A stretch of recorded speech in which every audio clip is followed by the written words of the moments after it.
한 페이지를 넘겨보세요. 넘겨보세요.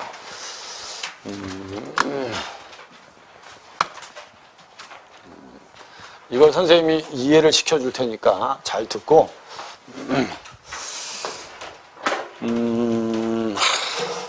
아마 요번에 3월 학평 보면서 학생들이 제일 어려워한 지문 중에 하나고요. 가장 어려웠던 문제 중에 하나가 19번 문제였습니다. 19번 문제. 그래서 19번 문제 마치다가 결국 나머지를 다 버릴 수도 있습니다, 이거. 그러니까 사실은 여러분 비문학이 자신이 없는 학생들은 원래는 이 지문을 읽고 원래 풀 수 있는 것만 풀고 뒤로 빨리 넘어가야 됩니다, 원래. 지금 82점 정도가 1등급이면 몇 개 정도 틀려도 되죠? 몇 개 정도 틀려도 되니? 6개, 7개 정도 틀려도 되는 거 아닙니까? 그래서 어려운 문제는 버릴 줄도 알아야 돼요, 지금은. 지금 현재 국어 난이도로 봤을 때, 다 맞힌다는 건 거의 힘들어요, 시간 내에. 이해됐죠? 그러니까 지금부터 비문학을 할 때 이렇게 봅시다. 선생님 보기에는 내가 만약에 선생님 난 비문학이 좀 약해요. 그래서 비문학을 어떻게 쌓는 게 좋을까요? 선생님은 일단 첫 번째, 여기에 치중은 안 했으면 좋겠습니다, 제발. 기초가 없는 사람들은 시간 신경을 안 썼으면 좋겠어요. 양병철이가 초등학생인데 양궁을 배우게 됐어요. 뭘 배운다고? 양궁을. 초등학생인데 너무 늙어서 미안하다. 근데 초등학생인 병철이가 양궁을 배울 때 양궁을 가르치는 선생님이 시간 내에 쏘는 걸 가르치겠니? 명중하는 방법을 가르치겠니? 명중하는 방법을 가르치지 않겠어요? 잘 생각해 보세요. 아니 지금 활을 처음 들었어. 근데 너 양궁 규칙 알지? 막 한 발 쏘는데 15초 안에 쏴야 돼, 임마. 그래서 병철이가 활을 들자마자 15초 안에 쏘는 걸 연습하겠습니까? 절대 그렇지 않죠. 뭘 먼저 가르칠까요? 자세 가르치고, 알았죠? 조준하는 방법 가르치고, 됐죠? 명중을 시키는 방법을 알려줄 거 아니야. 그 다음에 나가 명중을 시키는 게 익숙해지면 그때부터 뭐 안에 쏘는 걸 연습을 시키겠어요. 그걸 잘 보란 말이야, 그런 걸. 그럼 지금 비문학을 잘하려면 맨 처음부터 시간 안에 푸는 연습을 하지 말라니까. 이해력이 안 되는데 여러분 어떻게 시간 안에 풀어요? 그러니까 지금은 혼자서 여러분 최대한 이해해서 읽어서 맞히는 연습을 하세요, 지금. 제발 부탁입니다. 지금부터는 뭐 하는 연습하라고? 맞히는 연습을 하라고, 문제를. 그래서 원래 비문학을 잘하려면 두 가지가 있어야 돼요. 하나는 뭐가? 구조 독해가 잘 돼야 돼요. 그 다음에 구조 독해를 하면서 동시에 뭐가 봐야 돼요? 뭐가 보여야 돼요? 세부 내용 이해가 돼야 됩니다. 세부 내용 이해가 돼야 돼요. 이 두 가지가 원래 상위권 학생들은 이 두 가지가 동시에 되는 거예요. 동시에. 근데 이게 3등급, 4등급, 5등급 정도 되면 이게 두 가지가 동시에 안 보여. 그럼 순서를 정하란 말이야, 공부할 때 순서를. 뭘 먼저 볼까? 뭘 먼저 보는 게 좋겠어? 이걸 먼저 보란 말이야, 이걸 좀. 제발. 그래서 원래 비문학을 지금부터 연습할 때 이렇게 내가 지문이 있어. 지문이 있으면 지문을 처음에는 빨리 읽고 뭘 봐? 글 전체에 뭐를 봐라? 글 전체에 뭐를 봐? 구조. 흐름을 보란 말이야, 흐름을. 그걸 보는 연습을 하라고. 그러니까 내가 처음에 빨리 읽으면서 글의 구조를 보는 연습을 하세요. 그리고 내가 빨리 읽었죠? 그 다음에 만약에 여기 지금 5문제가 있으면 5문제 중에 풀 수 있는 것만 일단 먼저 푸세요. 혼자 문제 풀 때 이렇게 하란 말이에요, 연습할 때. 그래서 내가 이 문제는 맞췄어. 이 문제도 알겠어. 근데 이 세 문제는 잘 모르겠어요. 알았죠? 이때는 다시 어떻게 해라? 꼼꼼하게 다시 읽으세요. 다시 읽어서 이 문제를 해설지 보지 말고 맞히세요. 이해됐어? 그래서 내가 비문학 한 지문을 계속 다 맞히는 경험을 해야 돼. 다 맞히는 경험을. 그게 익숙해지면 그때부터 뭘 줄여야 돼. 그때부터 시간을 신경 쓰란 말이야. 그때부터. 아직 충분해. 지금 수능 때까지 몇 개월 남았니? 8개월 남았잖아. 한 달 동안은 그래 좋아. 내가 한 번은 빨리 읽고 한 번은 천천히 읽어서 두 번을 읽고 문제를 풀자. 그래서 이왕이면 다 맞히는 경험을 하자. 오케이? 그리고 이제 두 번째 달 딱 되면 지금부터는 한 번에 읽고 다 맞히기 위해서 조금 한 번 읽는데 속도를 조금 처음 읽을 때 빨리 읽는 것보다는 조금 느리게 하되 두 번째 읽을 때보다는 조금 빨리 읽자. 그래서 읽었을 때 다 맞는지 한번 보자. 경험을 하란 말이야, 경험을. 아니, 양병철이가 활을 쏘는데 익숙해졌어. 근데 옆에 있는 코치가 와가지고 지금부터 15초야? 그리고 시계 옆에다 딱 놔두고 15초 안에 쏘라고 하면 전에는 시간 생각 안 하고 잘 맞추던 놈이, 알았죠? 옆에 시계 딱 놔두면 명중률이 높아질까 떨어질까? 떨어지겠지, 당연히 떨어지겠지. 알았죠? 그래서 예전에 2번 읽었다가 한 번에 읽고 풀려고 하니까 조금 틀리는 게 있을까 없을까? 있겠지. 근데 점점점 시간이 지나면 맞는 문제가 많아진다니까. 이런 단계를 밟아가라는 거야, 선생님, 제발. 근데 무슨 뭐 3등급, 4등급, 5등급 되는 아이들한테 시간을 단축해서 읽을 수 있는 방법을 알려주겠다. 이건 말도 안 되는 거야. 이해력도 안 되는데. 그러니까 지금부터는 이해력을 쌓기 위한 경험을 하고 연습을 하시라는 거야. 비문학을 잘 하려면. 선생님 수업 들은 애 중에 3월 달에 4등급, 5등급 돼도 수능 때 2등급, 1등급 맞은 애들 꽤 있어요. 너희들 지금 또 3월 달 시험 끝나고 나서 3월 모의고사 성적이 수능 성적이래 이러고 지랄하지 말고, 알았죠? 이런 거 자꾸 여러분 기가 얇아지면 안 돼. 그러니까 지금부터 비문학 연습할 때 첫 번째 단계는 이렇게 하란 말이야. 처음에 지문 읽을 때 빨리 핵심 대상만 찾아서 뭘 봐라? 구조를 봐. 알았죠? 그리고 풀 수 있는 문제를 풀어. 이해됐죠? 그럼 세부 내용은 이해가 안 될 거 아니야. 얘들아, 뭐가 이해가 안 된다고? 세부 내용은 이해가 안 될 거 아니야. 그러면 두 번째 읽을 때는 천천히 이해가 안 됐던 부분만 꼼꼼하게 읽어. 알았죠? 그래서 이 나머지 문제를 풀어. 그래서 확신이 들 때 답을 딱 맞춰보니까 어우, 다 맞았어. 이런 경험이 계속되게 돼. 이런 경험. 이게 원래 익숙해지면 그 다음부터는 어떻게? 한 번에 읽고 한 번에 푸는 연습을 하란 말이야. 알았죠? 그래서 한 번에 읽고 한 번에 푸는데 다 맞아. 알았죠? 그럼 그때부터 쭉 읽는 속도를 뭐 하는 거야, 이제? 빨리 하란 말이야, 이렇게. 최소한 3단계는 거쳐야 될 거 아니야, 3단계는. 근데 이런 단계 다 무시하고 오로지 머릿속에 이것만 있어, 이것만. 지금 지문이 이렇게 어렵게 나오는데 이게 빨리 읽고 문제를 해결할 수 있다는 건 있을 수 없는 일이야, 얘들아. 응?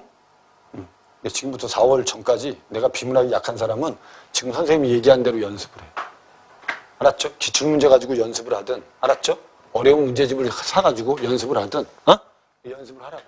선생님이 주는 과제물 가지고 연습을 하든. 이해되셨죠? 이해되셨죠? 그리고 내가 원래 비문학 읽을 때 구조를 잘 보려면 뭐를 잘 알아야 된다 그랬어?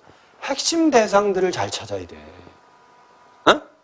그래서 글 전체의 구조를 보는 연습을 하란 말이야. 됐죠? 지금부터 이거 연습을 시켜주겠어. 한번 읽어보겠습니다. 선생님 여기 잘 보세요. 알았죠? 첫 번째 뭐라고 돼 있어요? 전통적으로 동아시아에서 역법은, 이게 중요한 단어죠? 이게 중요한 단어입니다. 역법은 연월 일시의 시간 규범을 제시하는 일뿐만 아니라 태양과 달과 그리고 5 행성의 위치 변화를 통해서 하늘의 뜻을 이해하는 것이 역법입니다.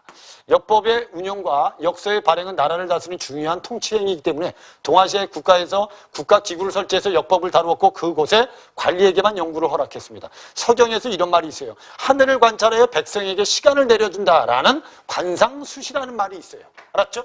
이 관상수시라는 말은 유교 문화권에서 역법을 어떻게 바라봤는지 잘 드러내는 말입니다. 그럼 유교 문화권에서는 역법을 중시했다, 중시하지 않았다? 그죠? 그게 다예요. 그 다음에 관상수시는 하늘의 병을 받는 천자에게만 허락됐어요. 천자에게만. 그래서 고려시대 때는 어쩔 수 없이 중국의 역법을 그대로 따라했습니다. 됐죠? 그래서 고려 초에 도입된 선명력과 정확성이 부족하여 고려 말에 정확성이 높아진 수시력을 결국 고려는 중국으로부터 뭐 했다? 도입했어요. 여기 뭐 어려운 거 없죠? 어려운 거 없죠? 여기서 제일 중요한 단어는 무슨 단어니? 역법입니다. 여기서 제일 중요한 단어는 역법입니다. 알았죠? 야, 역법이 나라를 다스리는데 중요했다, 중요하지 않았다?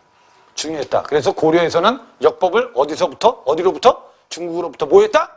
도입했다. 이게 다 아주 쉬운 지문이야, 이건. 그 다음에 수시력은 계산이 복잡해서 익히기 어려웠기 때문에 일식과 월식, 즉 교식의 추보를 할 때는 여전히 선명력이 사용됐다. 이 상황은 조선 건국 직후까지 지속됐다. 됐죠? 근데 중요한 건 세종이 중요하다. 이렇게. 그래서 세종은 즉위 초부터 수시력에 대한 이해를 높이려고 했었고 마침내 수시력에 통달했다고 자부했어요. 그럼에도 세종 12년 교식 추보에 오차가 생기자 세종은 그 해결책으로 조선만의 교식 추보 방법을 찾고자 했습니다. 알았죠? 여기까지 제일 중요한 단어는 이거 별로 중요하지 않아, 이거. 알았죠? 진짜 중요한 말은 여기부터야, 여기부터. 세종이 뭐 했다고? 세종이 중국에서 받아들인 수시력 자체가 뭐가 많아? 오차가 너무 많아. 알았죠? 그래서 우리의 뭐를 만들자? 우리의 역법을 만들자야. 우리의 역법을. 알았죠? 그래서 여기 뭐라고 돼 있어? 조선만의 교식 추보 방법을 만들자. 이게 말이에요. 조선만의 교식 추보 방법을 만들자. 이게 세종의 연구의 목적 아니겠어요? 세종은 그래서 중국의 역법을 수용하되 이것을 조선에 맞게 운용하는 방법을 택함으로써 중국과의 관계는 계속 유지를 했어요. 관계는 유지하되, 알았죠? 시간 규범을 스스로 수립하고자 하는 것이다. 누구한테 맞게? 조선에 맞게. 알았죠? 그래서 그 맞게 만든 게 수시력으로 교식 추보를 할 때는 입성을 사용했는데 이때 입성은 모두 중국을 기준으로 했어요. 알았죠? 근데 세종은 입성은 천체의 위치를 계산하는 데 필요한 관측값 등을 실어놓은 계산표인데 세종은 한양을 기준으로 이걸 만든 거예요. 알았죠? 그래서 세종은 여러분들 한양 기준으로 해서 뭘 만들었다? 입성을 만들었어요. 알았죠? 이걸 만든 이유도 뭘까? 한양을 기준으로 입성을 만든 이유도 뭐야? 이거 만들기 위해서야. 조선만의 뭐를 만들기 위해서? 교식 추보법을 만들기 위해서. 알았죠? 이것 때문에 이거 한 거야. 그래서 한양을 기준으로 했어요. 그래서 결국 입성 제작에 필요한 낮과 밤의 길이인 주야각을 추보하기 위해서 한양의 위도를 알아내도록 명했고 이러한 일련의 연구 성과를 담은 것이 세종 26년에 나온 무슨 책이다? 이 책이야. 그래서 이렇게 해서 만들어진 책이 뭐다? 칠정산 내편이란 책입니다. 이해되죠? 그럼 봐봐. 이 칠정산 내편은 누구만의 역법일까? 그렇죠. 조선만의 역법입니다. 얘가 칠정산 내편이 뭐의 역법이라고? 조선을 기준으로 한 역법이라고. 알았죠? 그래서 칠정산 내편을 만들어요. 칠정이라는 건 달과 태양, 달과 그다음에 태양 다섯 행성의 운행을 가리키고 사는 계산을 뜻합니다. 칠정산 내편은 중국의 역법에 기반을 두었지만, 알았죠? 교식과 천체 관측에 필요한 값을 누굴 기준으로 했다? 한양이. 조선의 기준. 기준 자체가 중국이 아니고 어디다? 조선이 기준이다. 칠정산 내편에 그래서 효용성을 살피기 위해서 세종은 정묘년에 8월에 일어난 교식을 미리 추보해서 이걸 만들었어요. 이거. 칠정산 내편 교식 가령. 이걸 만든 거야. 이거는 이건 나중에 일어날 일을 예측한 거니 예측하지 않은 거니? 예측한 거야. 그러니까 결국 이 책을 만든 다음에 얘가 과연 얘가 과연 가치가 있는지 없는지 이게 효용성이 있는지 없는지를 보려고 뭐를 만들었다는 거야? 칠정산 내편 정묘년 뭐를 만든 거야? 교식 가령을 만든 거야. 이해됐죠? 근데 얘가 오차가 있니 없니? 오차가 있더라는 거야, 얘가 또. 그래서 여기 만든 게 그거야. 편찬했어요. 그런데 이 추보에 오차가 발생하자 추보의 방법과 내용을 꾸준히 정비했어요. 이 성과를 담은 책이 바로 세조 4년에 나온 뭐다? 이게 나온 거예요. 두 번째 책이. 교식 추보법 가령. 이게 나온 거예요. 이해된 거죠? 이해된 거죠? 이게 다, 이게 뭐만의 역법이죠, 다? 조선만의 역법을 만든 거예요, 지금. 조선만의 역법. 이해된 거죠? 조선만의 역법. 그래서 이게 나왔어요. 책은 정묘년의 8월에 교식을 새로운 계산식으로 다시 추보한 것이다. 이 두 가령의 교식 추보 원리는 동일하지만 계산식이 약간 달랐기 때문에 교식 추보 시각은 서로 달랐다. 됐죠? 그럼 얘하고 얘가 계산한 시간이 똑같았다, 달랐다. 얘네들 둘이 차이가 좀 있었대요. 차이가. 뭐가 있었다고? 차이가 있었다는 거야. 그래서 계산식은 비슷한데 차이가 좀 있었어요. 됐죠? 그래서 결국 두 가령의 교식 추보 시각은 현대 천문학의 계산과 조금 오차는 있지만 당시 유럽의 천문학과 비교해도 정교함은 절대 떨어지지 않아요. 그 정도로 가치 있다 없다? 있다. 이러고 끝난 거야. 여기까지 내용은 이거야. 그럼 여기 봐. 이게 전체 구조를 보라는 게 이런 내용이야. 지금 봐. 역법이 있어요. 알았죠? 고려시대 때는 우리의 역법이 없었기 때문에 중국의 역법을 뭐 했어요? 수용했어요. 됐죠? 근데 세종 때는 중국의 역법인 수시력이 무슨 차가 커요? 오차가 커요. 알았죠? 그래서 우리만의 역법을 만들기 위해서 한양을 기준으로 한 역법책을 만든 거예요. 알았죠? 그게 무슨 책이다?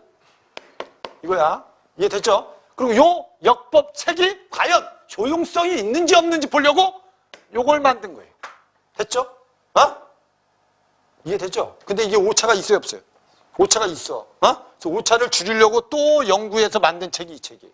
근데 중요한 건 얘하고 얘가 시각 차이가 있다, 없다? 있다는 거예요, 시각 차이가. 어? 그래서 그 다음 지문에서 쓴 게 시각 차이가 왜 나타났느냐를 쓴 겁니다. 이해된 거죠, 이제? 시각 차이가 왜 나타났는지를 쓴 거예요. 근데 이 부분이 어려웠던 거예요, 이제 학생들은. 이 부분이. 그러니까 여기서 여러분 학생들이 너무 많이 틀렸다는 거죠, 이게. 여기서. 근데 사실 나봐. 야, 이 부분이 이해가 안 되더라도 6문제 중에 몇 문제는 맞힐 수 있다, 충분히.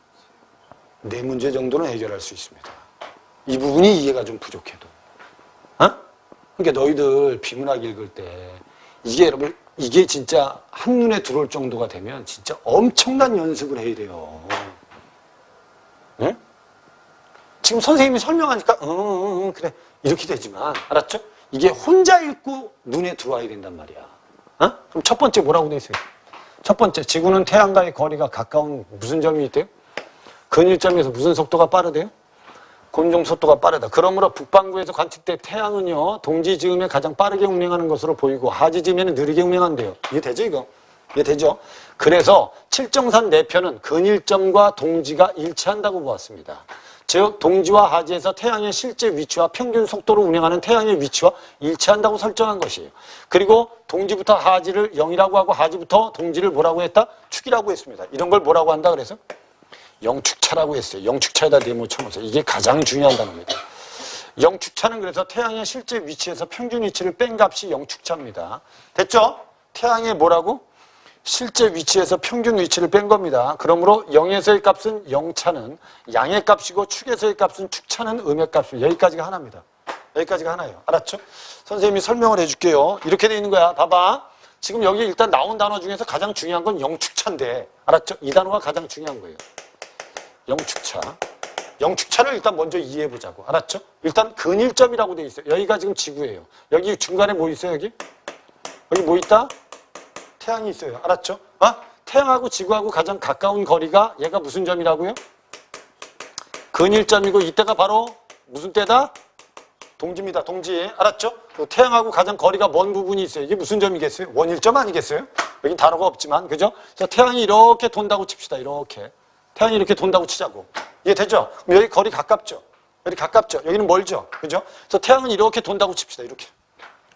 이렇게 돈다고 쳐봐. 그러면 봐봐. 여기 분명히 또 이런 말이 있어요. 여기 가장 중요한 말 중에 하나가 이게 실제 위치하고 평균 위치를 뺀 거라고 돼 있어요.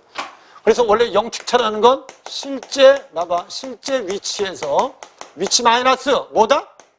무슨 위치? 평균 위치를 뺀 겁니다. 평균 위치를. 여기서는 여러분, 여기서는 태양이 공전 속도가 빠른 거니 느린 거니? 빠른 거고, 여기는 느린 거니 빠른 거니? 느리게 보이는 거죠, 느리게. 알았죠? 그럼 여기는 빠르기 때문에 태양의 실제 위치하고 실제 평균 위치 중에 뭐가 더 클까요?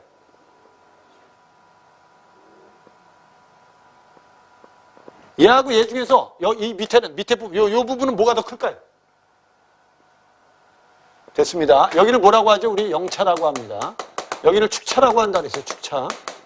여기는 양의 값이라고 했고 얘는 음의 값이라고 했어요. 얘가 왜 양의 값이 되겠냐 이게야. 왜 양의 값이 되겠어요? 얘하고 얘 중에서 얘가 더 크기 때문에 그래요. 알았죠? 그러니까 원래 태양의 실제 위치하고 그 다음에 원래 태양의 평균 위치를 보면 얘가 크기 때문에 양의 값인 거예요. 얘는 뭐가? 얘는 실제 위치하고 평균 위치 중에서 뭐가 더 크기 때문에 얘가 더 크기 때문에 음의 값이 된 거예요. 이해됐죠? 이걸 가지고 구한 게 바로 뭐다? 무슨 차? 영축차. 됐죠? 요걸 구해야 돼. 일단 이거 이해됐죠?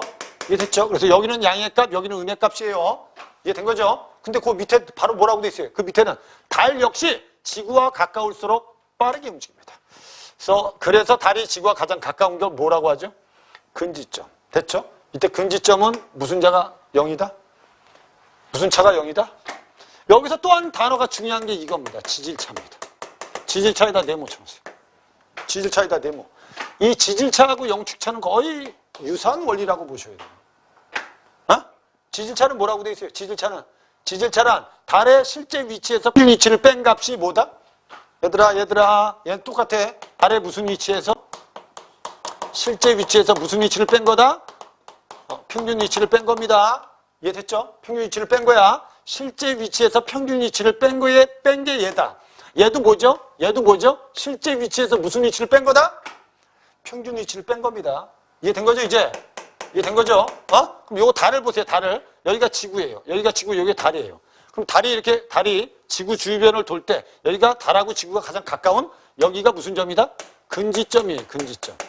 이해됐죠? 여기가 무슨 점이겠어? 원지점이에요. 이해되죠? 그럼 여기도 달이 이렇게 돌 때, 이렇게 돈다는 이렇게. 알았죠? 이렇게 돌 때 여기는 뭐고 여기는 뭐냐 이거야. 그래서 밑에 써놓은 게 뭐라고 돼 있어요? 지질차란 달의 실제 위치에 평균 위치를 뺀 건데 근지점부터 달이 지구와 가장 멀리 떨어져 있는 원지점까지는 달의 실제 위치가 평균 위치보다 뭐하다? 앞서죠. 그리고 원지점부터 근지점은 그 반대죠. 그래서 그 달의 실제 위치가 평균 위치보다 앞서면 여긴 무슨 차? 여긴 질차. 됐죠? 여기는 무슨 차? 여긴 지차. 됐죠? 여기는 무슨 값? 양의 값. 여기는 무슨 값? 음의 값. 그죠? 무슨 말이지? 이게 똑같잖아, 이거하고. 이거 똑같잖아. 이해된 거죠? 그래서 우리가 지금 지질차하고, 봐봐. 지질차하고 영축차를 얘기한 이유는 뭐겠냐, 이게. 지질차하고 영축차를 얘기한 이유는 뭐겠어요? 뭐 때문에 얘기한 거냐면, 봐. 이걸 봐봐. 지금 영축차하고 지질차는 달이 태양과 지구 사이에 놓여 태양을 가릴 때를 뭐라고 하죠? 이걸 뭐라고 하니? 원래 달이 태양을 가리면 무슨 식이라고 하니? 달이 태양을 가리면 무슨 식이야? 일식. 그 다음에 지구가 태양을 결국 사이에 놓고 달을 가릴 때는 망이라고. 뭐니 이거? 월식이야 이게. 이거 몰라도 돼. 알았죠? 일단은 달이 태양을 가리면 삭. 지구가 뭐를 가리면? 달을 가리면 망이라고 해요. 망. 그래서 정삭, 정망은 지구와 달이 태양과 정확히 일직선 위에 놓이게 되었을 때 시각입니다. 됐죠? 칠정산 4편의 정면전 교식 가령과 교식 추보식 가령 모두 정삭, 정망은 태양과 달의 평균 위치로 계산이 돼. 경삭과 경망의 실제 태양과 달의 빠르고 느린 정도를 가하거나 감하여 구했다. 이걸 뭐라고 한다? 가감차 방식이라고. 가감차 방식에다 네모 쳐보세요. 가감차 방식이 뭐라고 돼 있죠? 거기 그래서 선생님 봐봐. 가감차 방식이 뭐라고 돼 있어요? 그대로 봐. 가감차 방식이라고. 가감차 값은 봐봐. 가감차 값은 영축차에서 뭘 빼는 거야? 이렇게 된 거야. 영축차에서 뭐를 뺀다? 지질차를 뺀다. 영축차에서 지질차를 빼요. 이해됐죠? 이게 가감차 값입니다. 가감차 값이에요. 그럼 얘가 크면 당연히 양의 값이고 얘가 크면 무슨 값이겠어요? 음의 값인데 또 하나 문제가 있어요. 이 지질차 값을 뺀 값을 뭐로 또 나눠야 돼요? 이거를 속도항으로 나눠야 돼요. 오케이? 이걸 속도항으로 나눠야 돼요. 이게 영축차에서 지질차를 빼고 이걸 속도항으로 나눈 게 무슨 값이니? 가감차 값입니다. 가감이란 말은 여러분들 봐봐. 야. 가한다는 건 뭐니? 더한다는 거고 감한다는 건 뭐하니? 뺀다는 거 아니야. 알았죠? 그래서 이게 더하고 빼는 값을 구한 거야. 더하고 빼는 값. 이게 된 거죠? 더하고 빼는 값을 구한 거야. 근데 영축차에서 지질차를 빼고 그걸 뭐로 나누면? 속도항으로 나누면 돼. 속도항으로 나누면 돼. 근데 문제가 뭐냐? 이 속도항이 이 책하고 이 책이 다르다는 거야. 여기서 말하는 칠정산 4편 정면인 교식 가령하고 교식 추보식 가령이 속도항이 다르다는 거예요. 속도항. 그래서 밑에 나온 게 그거예요. 즉 가감차 값이 양일 때에는 그 값을 경사, 경망에 더 가차를 삼고 음일 때에는 뭐를 삼는데? 감차를 삼았습니다. 근데 앞에 언급한 두 가령 모두 영축차에서 지질차를 뺀 값에는 거의 차이가 없었지만 하지만 칠정산 4편 정면인 교식 가령은 속도항 값을 달의 이동 속도로만 활용했어요. 근데 교식추보법 가령은 달의 이동 속도에다가 뭘 뺐어요? 그럼 봐봐. 선생님 정리해줄게. 1번이, 야, 봐봐. 1번이 요거라고 하자. 여기 얘가 1번이라고 하자. 얘를 2번이라고 하자. 알았죠? 그러면 요 1번의 속도항하고 2번의 속도항 중에서 누가 더 크겠어요? 1번이 더 크죠. 1번이 더 크죠. 1번은 뭐만 이용한 거죠? 1번은 달의 이동 속도만 이용한 거야. 근데 2번은 달의 이동 속도에 태양의 이동 속도를 뭐 한 거야? 뺀 거예요. 그럼 1번하고 2번 중에서 누가 더 크겠어요? 수가. 얘가 더 크죠, 얘가. 나봐. 분모가 크다는 건, 얘들아, 분모가 크다는 건, 얘가 구한, 여기에서 구한 가감차값하고 여기에서 구한 가감차값 중에서 뭐가 더 크겠어요? 얘가 더 크죠, 얘가. 얘가 가감차값이 더 큰 거야. 분모가 작으니까. 속도항 이해되지, 이거? 속도항 이해되지? 여기까지 이거야. 그럼 나봐. 여기서 이걸 설명한 이유는 뭘 설명한 거니? 뭘 설명하지? 얘가 계산한 것과 얘가 계산한 것에 분명히 차이가 있었다 그랬니? 없었다 그랬니? 아까? 있었다 그랬죠? 그 차이가 왜 생겼는지를 설명해 주는 거야, 지금 이거. 차이가 왜 생겼는지를. 그럼 우리가 이 부분을 읽을 때 무슨 차만 알면 되지? 영축차. 또 하나 무슨 차? 지질차. 또 하나 무슨 차가? 요것만 알면 돼, 요것만. 이거 가지고 뭐만 알면 돼? 얘하고 얘가 왜 시각이 달랐는지만 알면 돼. 이해된 거죠? 그럼 이 지문은 여러분들 전체가 다 끝난 거예요. 이제 이렇게 구조를 먼저 보는 게 좋아. 다 이해가 안 되면 구조라도. 이해되죠? 이해가 안 되면 구조라도. 그래, 구조라도 보라는 거예요, 선생님. 그래, 구조라도. 이해된 거지? 여기까지 이해됐죠? 그래서 마지막 문단에 뭐라고 돼 있어? 칠정산 내편 등은 역법의 확립으로 조선은 유교적 이념을 만족스럽게 실현할 수 있는 체계를 갖추었다는 자부심을 가질 수 있게 되었어. 칠정산 내편이 편찬된 지 200여 년 뒤 일본을 왕래하던 조선통신사 사신 박인기가 조선의 역법을 일본에 전했고 일본도 자기 나름대로 역법을 만들었다 안 만들었다? 만들었다. 그래서 칠정산 내편은 일본에도 영향을 줬다 안 줬다? 줬다. 이게 다른 말이야. 됐죠? 그럼 첫 번째 1번 문제는 뭐가 답이냐 이게야. 이걸 전체에서 말하고자 하는 게 뭐겠어요? 이건 글의 구조를 보면 알 수 있는 문제입니다. 이건 구조를 보면 맞출 수 있는 문제예요. 그럼 관상수시의 개념을 소개하고 고려와 조선이 그것이 어떻게 변형되어 역법 제적에 응용되었는지 아니죠. 이게 중심 내용이 아니죠. 그죠? 이번에 조선의 역법 발달 과정을 언급하고 동서양 문명에서 공통적으로 나타나는 천문과 역법의 의미를 보여주고 있다. 이것도 아니죠. 그죠? 중심 내용이 아니라는 거예요, 이게. 됐죠? 요거는 역법에 대한 유교적 관점을 드러내고 역법은 유교에서 중요해요. 알았죠? 조선의 역법 확립을 위해서 세종이 어떻게 노력했는지. 됐죠? 그리고 그게 일본에 어떤 영향을 줬는지 보여주고 있습니다. 이게 답이 이거죠. 그죠? 이해된 거죠? 이게 전체 구조가 보이면 맞히는 거예요, 이게. 근데 지금부터 비문학 할 때 무슨 독해를 먼저 해라? 구조 독해를 먼저 하라고, 구조 독해를.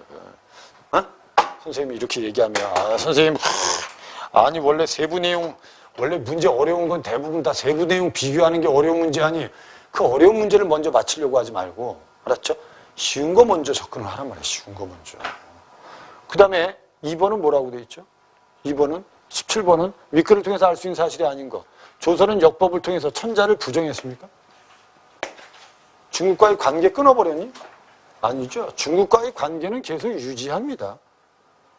유지하면서 뭐를 만든 거예요? 독자적인 역법을 만든 겁니다. 이해됐죠? 오케이? 이게 독자적인 정치 이념을 실현했다는 건 말도 안 되는 거예요, 이거. 답이 그냥 그냥 1번입니다. 이거 이해되죠, 이거? 이해된 거죠? 이 나머지가 도대체 어떻게 됐는지를 비교할 필요도 없어요. 조선의 교식 추보 외에, 됐죠? 추보 외에 여러 행성들의 운행도 역법에 담으려고 했다. 맞죠? 달과 태양 말고도 5개의 행성을 관찰했습니다. 그 다음에 전통적으로 동아시아에서는 국가의 주도, 그 다음에 통제 아래 역법을 연구했습니다. 첫 번째 문단에 있었습니다. 그 다음에 전통적으로 동아시아는 천체의 변화를 이해하여 하늘의 뜻을 알고자 역법을 만들었다. 첫 번째 문단에 있었습니다.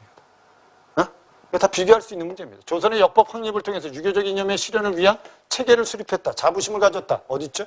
마지막 문단에 있었습니다. 됐죠? 답은 그냥 1번이 답이었다. 그 다음에 18번 문제도 쉽게 풀어야 돼, 쉽게. 이걸 길다고 여러분 복잡하게 생각할 게 없어요. 이거 어디에 실려 있어요? 이거 어디 실려 있어? 세종실록이에요. 이전에 선명력을 썼기 때문에 오차가 꽤 많았으나 신정초가 수시력법을 연구하여 밝혀낸 뒤로는 역서 만드는 법이 어느 정도 바로잡혔습니다. 이게 중요한 단어예요. 그러나 이번 일식의 시작과 끝 시각이 모두 차이가 있었으니 이는 정밀하게 살피지 못한 까닭입니다. 그럼 얘도 문제가 좀 있었네. 그죠? 선명력보다는 얘가 조금 정확한데 얘도 오차가 좀 생기기 시작한 거야.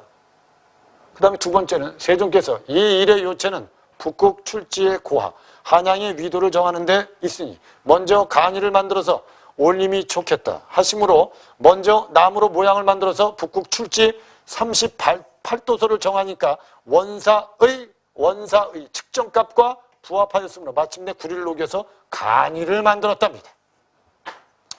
간이는 뭐 하는데 썼겠어요? 뭐 태양하고 달을 관측하지 않았겠어요? 됐죠? 그 다음에 수시력 통계 체계에 근거하여 같은 점과 차이점을 가려서 정밀한 것을 가려 뽑고 거기에 몇 가지 항목을 더하여 한 권의 책으로 만들려고 하고 칠정산 4편이라고 했어요.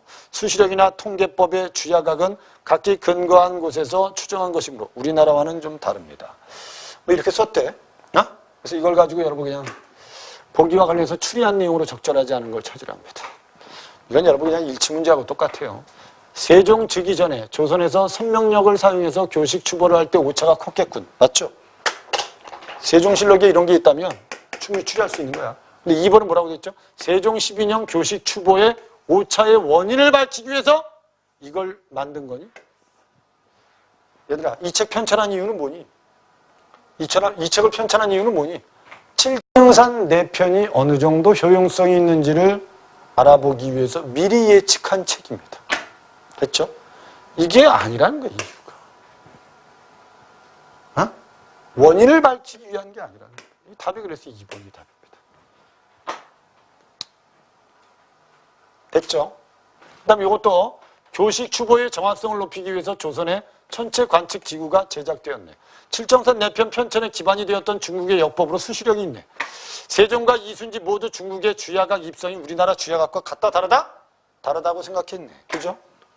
그래서 결국 세종은 조선의 위도를 조사해서 한양을 기준으로 역법을 만든 거다.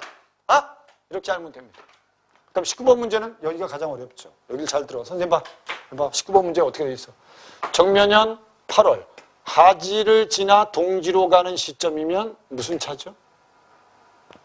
영축 쳐봐봐. 영축 쳐봐봐. 빨리 영축 쳐봐봐. 하지에서 동지로 가면 무슨 차죠? 하지에서 동지로 가면 무슨 차입니까? 축차입니다. 축차는 음입니까? 양입니까? 음입니다. 경사길 때 원지점에서 근지점으로 이동하면 뭡니까? 무슨 차죠? 원지점에서 근지점으로 이동하면 무슨 차입니까? 지차입니다. 이것도 무슨 값이죠? 음의 값입니다. 됐죠? 그 다음에 칠정산 4편 정민용 교식가령과 교식추보식가령의 추보법에 의하면 경사기를 할 때 태양의 실제 위치와 태양의 실제 위치와 평균 위치의 차이는 이거였고 달의 실제 위치와 평균 위치의 차이는 이거였대. 됐죠? 그러면 지차의 차이가 이거였다는 거고 지차의 차이가 이거였다는 거고 축차의 차이가 이거였다는 겁니다. 그럼 축차가 무슨 값이었죠? 음의 값이었어요. 여기 뭐라고 돼 있니? 태양의 실제 위치와 평균 위치의 차이는 이 정도였대요. 이거 플러스일까 마이너스일까? 마이너스죠. 지차니까. 알았죠? 이게 축차니까 분명히 마이너스 뭐가 돼야 돼요? 2.39의 차이가 있었다는 거예요. 이해된 거죠? 그 다음에 지차기 때문에 뭐가 있었다 또? 지차도 음이죠. 그럼 마이너스 뭐였어요? 4.99였다는 겁니다. 그러니까 분명히 축차든 영차든 지차든 질차든 분명히 여기 태양의 실제 위치와 평균 위치의 차이는 분명히 얘네 둘 다 음의 값이기 때문에 이렇게 표시해야 돼요. 알았죠? 그럼 이걸 가지고 우리는 뭘 구할 수 있죠? 가감차 값을 구할 수 있습니다. 그럼 가감차 값의 분자는 어떻게 돼야 되죠? 마이너스 2.39 마이너스 4.99가 돼야 됩니다. 그럼 뭐가 될까요 이게? 2.6이 되는 거 아닙니까? 이게 되죠? 2.6이 되고 여기에 이제 무슨 항이 붙으면 돼요? 속도항이 붙으면 돼요. 알았죠? 이게 된 거죠? 속도항이 붙으면 되는데 얘 속도항하고 얘 속도항이 같아요? 달라요? 다르죠? 그죠? 여기 넘어가고 지라. 얘 속도항하고 얘 속도항이 같아요? 달라요? 다르죠? 그죠? 다르죠? 그럼 그것 때문에 가감차 값이 같을까요? 다를까요? 다르겠죠? 이렇게 접근을 하면 이렇게 해. 그래서 거기 1번 문제에 뭐라고 돼 있어요? 1번 문제 보세요. 1번 선택지에 뭐라고 돼 있어요? 1번 선택지. 정면현 8월 경삭 때 달의 실제 위치가 평균 위치보다 앞섰을까? 달입니다, 달. 달은 분명히 지차였어요. 지차. 음의 값이었습니다. 그러면 실제 위치하고 평균 위치하고 음의 값이 되려면 얘가 커야 되죠. 그죠? 얘가 커야 되죠. 이건 틀렸죠. 8월 정삭 추보의 가감차 값은 칠정산 내편 정묘년 교식 가령과 교식 추보식 가령보다 컸을 것이다. 뭐가 더 컸을까요? 얘를 1번이라고 하고 얘를 2번이라고 합시다. 얘는 아까 뭐의 속도였죠? 달의 이동 속도. 이건 달의 이동 속도에서 뭐 뺐죠? 태양의 이동 속도. 알았죠? 그럼 1번하고 2번 중에서 분모가 뭐가 더 작아요? 얘가 더 작죠? 얘가 더 작죠? 그럼 가감차 값은 누가 더 클까요? 얘가 더 크죠? 그죠? 얘가 더 크죠? 그러니까 이게 잘못됐잖아요. 7.3 내편 정면은 교식 가령. 이 교식 추보보다 크지 않습니다. 작았을 겁니다. 이해된 거죠? 그 다음에 정면현 8월 정삭 추보에서 두 가령 모두 경삭의 가감차 값을 더하면 이게 분명히 가감차 값이 어떻게 되어 있죠? 플러스가 나왔습니까? 마이너스가 나왔습니까? 아니 이거 분명히 야 봐봐 이게 지금 이게 뭐죠? 2.6이잖아. 양의 값이 나왔잖아. 그걸 분모로 나눠도 무슨 값이 나오겠어요? 양의 값이 나오면 알았죠? 감차를 해야 됩니까? 가차를 해야 됩니까? 이거밖에 없어요. 답이. 그래서 이해되죠? 이렇게 풀었어야 됩니다. 야 이걸 근데 시간 내에 이걸 해결한다는 게 쉬운 일이 아니지 사실. 선생님도 원래 이게 모의고사 너희들 보고 나서 6시에 EBS에서 시험지 받고 7시에서 10시까지 수업하고 10시에 수업 끝나고 정리한 다음에 시험지를 풀고 집으로 갔거든 선생님이. 원래 수능 풀 때도 선생님이 거의 75분 정도 걸렸어요. 작년도 수능 문제 풀 때. 이번에도 거의 비슷한 시간이 걸렸습니다. 비슷한 시간이. 근데 너희들 봐봐. 이거 풀 때 이거 맨 처음부터 해결해서 풀면 안 돼요. 그래서 이걸. 선생님도 19번 풀다가 19번 풀다가 괜히 이것 때문에 시간 잡을 것 같아서 뒤에 다 풀고 나서 나중에 푼 거예요. 이거. 나중에. 그래야지 맞출 수 있어요. 너희들. 이거 여러분 이거 해결하고 나중에 뒤에 문학 다 쉬운 거 버려봐야 아무 효용가치 없어요. 시험에. 이해 됐죠? 이러면 이제 다음부터 아이들이 이럴 거예요. 이제. 화작문 풀고 문학 다 풀고 그 다음에 이제 비문학을 풀겠다. 이런 학생들이 이제 많이 나타날 겁니다. 이러다가 또 나중에 수능 시험에 문학이 어렵고 비문학이 쉽게 나오면 이게 또 곤란한 거예요. 근데 그럴 일은 별로 없습니다. 왜냐면 대학교에서 수능을 낼 때, 수능 국어를 낼 때는 이미 대학 공부에서 가치가 있는 건 문학이니 비문학이니. 비문학이기 때문에 문학을 여러분 절대 어렵게 비문학을 쉽게 내지는 않습니다. 그러니까 뭐 그렇게 문제 푼다고 문제 될 건 없습니다. 자, 봐봐. 8월 정면은 정삭 추보에 두 가령 모두 가감차 계산해서 이걸 이용했습니까? 영차를 이용했습니까? 아니죠. 아까 분명히 무슨 차 이용했어요? 지차를 이용했죠. 지차를. 이랬죠? 축차죠. 축차. 축차가 아니고 무슨 차? 지차가 아니고 무슨 차? 축차를 이용해요. 축차를. 됐죠? 영축차 할 때 영축차. 그 다음에 정삭 때 지구가 태양과 달 사이에 있다. 그럼 지구가 태양과 달 사이에 있으면 지구가 뭘 가리는 거니?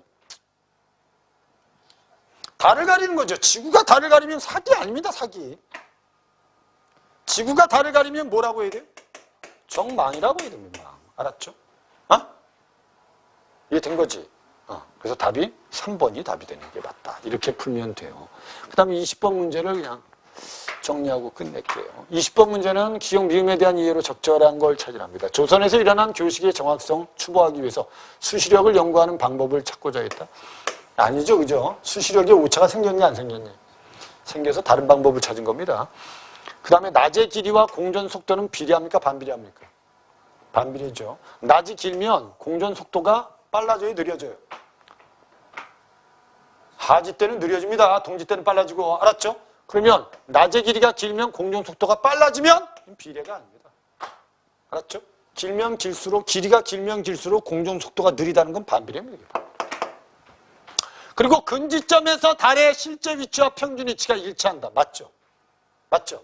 그래서 지질차 값이 뭐다? 0이다. 이게 답은 3번이 답이다. 그러니까 여기서 보면 이 지문에서 가장 중요한 단어들이 뭐니? 그래서 역법, 칠정산 내표, 알았죠? 교식 추보, 됐죠? 그 다음에 영추차, 그 다음에 지질차, 그 다음에 가감차값, 이게 답니다. 가장 중요한 단어들이에요. 이런 단어들이 너희들이 눈에 보이는 게 중요하다는 거지. 이게 된 거지. 질차가 음의 값, 지차는 양의 값을 가진다고 보았다. 말이 되니? 아니죠. 이거 틀렸죠. 얘가 뭐? 양. 얘가 뭐다? 됐죠? 지질차. 이해되죠? 교식 추보 가령의 속도한 값이 음의 값을 가진 것을 고려. 이건 음의 값을 가질 수 없죠. 그죠? 오케이? 그래서 답은 그래서 3번이 답이 되는 게 맞다. 그 다음에 21번 문제는 아주 쉬운 문제였어요. 이건 어휘 문제는 아주 쉬웠다. 이거 뭐죠? 예리한 관찰력으로 사물을 꿰뚫어 본다를 뭐라고 하죠? 통찰. 알았죠? 뭐라고 한다고? 통찰. 이해되죠? 통달한다는 건 여러분 내가 많이 배워서 많이 안다를 뜻할 때 쓰는 말입니다. 이해된 거죠? 답은 2번이 답이었습니다. 아까 선생님이 얘기한 대로 하세요. 그래서 봐봐. 내가 비문학이 약하다라고 하면 일단은 1단계는 이렇게 하세요. 1단계는 비문학 지문을 연습할 때 첫 번째, 두 번째를 읽을 때 첫 번째는 어떻게 읽고? 빨리 읽고 뭘 본다? 구조를. 두 번째는 천천히 읽으면서 무슨 내용을 이해한다? 세부 내용을. 알았죠? 그래서 문제를 몇 번 풀어본다? 2번 풀어보세요. 1단계는 이렇게 하세요. 알았죠? 그리고 이게 2단계로 가면 이제 2번 푸는 걸 어떻게 한다? 한 번에 풀고, 알았죠? 문제를 다 맞히는 연습을 하셔야 돼요. 이게 되죠? 이게 되면 3단계에서는 뭐 한다 이제? 3단계에서는 좀 빨리 읽고 이해하는 연습을 하란 말이에요. 이 단계를 꼭 거치라고, 이 단계를. 이거 무시하고 이거 무시하고 이것만 하려고 하지 말고. 이러면 선생님이 아까도 얘기했지만 실력은 늘지 않아요. 똑같은 현상만 계속 반복됩니다. 이게 된 거죠. 그리고 지금까지 수능 때까지는 8개월이란 긴 시간이 있습니다. 충분히 너희들이 과정을 거쳐서 연습을 하면 수능 때 진짜 비문학을 아주 완벽하게 맞출 수도 있습니다. 지금부터 시간 없다고 생각하지 말고 충분히 연습들을 좀 하세요. 이해됐죠? 됐죠? 됐어.